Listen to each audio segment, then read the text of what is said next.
Lepas tu sniper, dia kata ada sniper. Orang Melaka menggunakan senjata api. Itu bukti yang jelas. Tak betul kalau kata dia guna keris. Ada penulis yang kata tuah dengan kasturi bertikam. Penulis yang kata tuah dengan jebat bertikam. Jadi tuah ni, dia bertikam dengan siapa sebenarnya?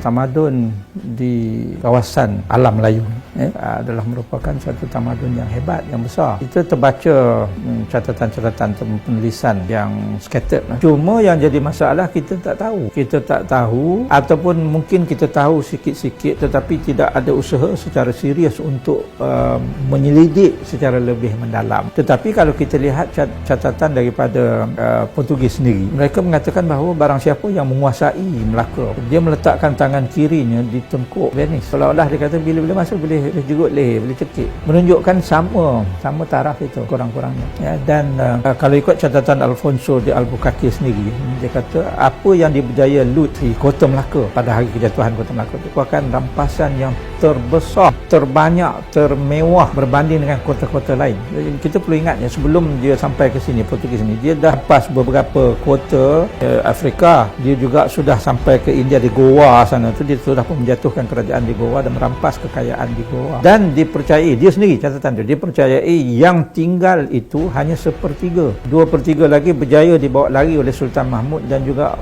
pembesar-pembesar dan juga orang-orang Melaka pada waktu itu. Jadi kita boleh bayangkanlah betapa mewahnya ketamadunan pada waktu itu. Dan sebab Albuquerque sendiri pun dalam catatan dia, sebab dia orang ni tulis kan, bagusnya dia orang sebab dia dokumen. Beberapa hari yang pertama tu, apabila dia datang dekat saja, dia orang dihujani dengan tembakan peluru. Itu disebut. Lepas tu sniper, dia kata ada sniper disebut ni perkataan sniper daripada Melaka tu tembak di Abru tadi tu, kena tembak, dia punya gigi tu patah dan dia punya rahang ni pun cedera, sehingga kan selepas perang pun ikut catatan apa kata di Abru punya jaw ni, rahang dia memang tak pulih. Sniper, bila sniper maknanya orang Melaka menggunakan senjata api. Itu bukti yang jelas menggunakan senjata api. Tak betul kalau kata dia guna keris. Tapi di samping keris, samalah orang Portugis pun di samping senjata api dia ada pedang. Dia pun tak bergantung hanya pada satu senjata sahaja. Soalan kenapa kalau kita pun guna senjata api begitu, macam mana boleh kalah ya? Ada catatan yang saya baca, banyak meriam yang dikeluarkan untuk menembak musuh yang datang dengan dia berlabuh dengan kapal di tengah-tengah laut itu. Ada juga yang ditembak tu sebahagiannya tak meletup kerana belerang basah. Dia ada pandangan yang mengatakan bahawa ada sabotaj. Bila basah belerang tu cucuh tak mau meletup. Ada yang tanya di mana armada Melaka, sebab armada Melaka tu yang dikatakan hebat. Sebab mudah sangat untuk Portugis masuk tanpa ada pertempuran di laut.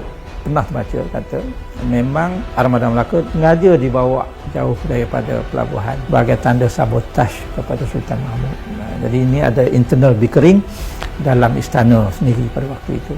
Jadi mereka ni yang membocorkan rahsia dekat mana pintu kota, dekat mana gudang senjata. Dia selepas kejatuhan Kota Melaka tu, yang banyak dirampas selain daripada keris-keris tombak yang sangat tinggi, kualiti yang sangat halus buatannya itu, juga adalah senjata api. Kalau ikut setengah catatan kata 3,000 laras pelbagai jenis yang dipunggah masuk ke Flor de Lama. Mengikut risikan di Abru ada 8,000. Di Abru ni salah seorang yang datang awal 1509, datang minta nak berniaga, kemudian ditangkap. Jadi dia dalam penjara tu dalam kota, jadi dia tahu, dia duduk perhatikan berapa banyak. Inilah dia, bila kita sebut orang dulu perang pakai keris tu dia senjata combat, senjata close combat. Close combat maknanya bila you datang dekat, nak tahu orang tu betul-betul pahlawan ni, datanglah dekat lawan. Senjata libas ni slashing weapon, sama ada dia guna pedang ataupun orang Melayu juga guna sundang. Sundang ni dia macam keris tapi dia lebih besar. Dia dalam family keris juga. Ada yang berluk juga, ada juga yang lurus. So sebelum kedatangan Islam lagi pun dia ada teknologi yang dibangunkan. Sama ada teknologi itu kita nak kata kuno ataupun tidak, itu bergantung kepada mana kita banding lah. Kalau kita bandingkan dengan teknologi moden sekarang, mungkin kita kata itu kuno ya. Tetapi kuno pun banyak tinggalan teknologi kuno di serata dunia ni yang kita masih kagum. Kalau kita kata piramid itu kuno, kuno. Sampai sekarang kita tak tahu macam mana cara dia orang buat kan.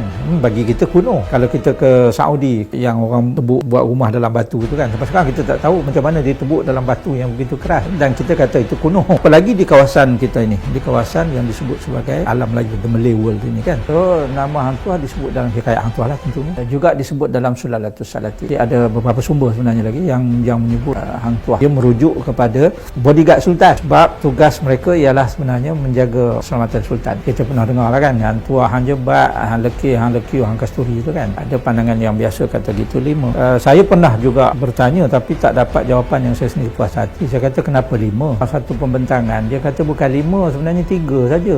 Wah, lepas itu Jebat dengan Kasturi itu orang yang sama, dan Lekir Lekiu tu orang sama, cuma tulisan Jawi itu Ra dengan Waw itu kan dia ikut kepala tu, kalau tak jadi kan macam Ra. Itu kalau kita tengok dalam hikayat Hang Tuah, ada penulis yang kata Tuah dengan Kasturi bertikam, ada kemudiannya penulis yang kata Tuah dengan Jebat bertikam. Jadi Tuah ni dia bertikam dengan siapa sebenarnya? Itu sebab pandangan pembentang itu besar kemungkinan Tuah dengan Jebat ni orang yang sama. Sebab bagianlah gelaran kan, masa Sultan Sayang itu namanya Kasturi. Kasturi itu kan wangi, ditukarlah namanya kepada Jebat. Jebat ni satu insek, satu kumbang yang busuk. Jadi atas sebab itu dikatakan Jebat dan Kasturi itu orang yang sama. Sebab tu kalau kita baca dalam sejarah kan kita heran kenapa buku ini kata bertikam dengan Kasturi, buku ini kata bertikam dengan Jebat. Tapi apapun ialah sama ada 3 ataupun 5, faham saya lah mereka ini bodyguard pengawal sultan.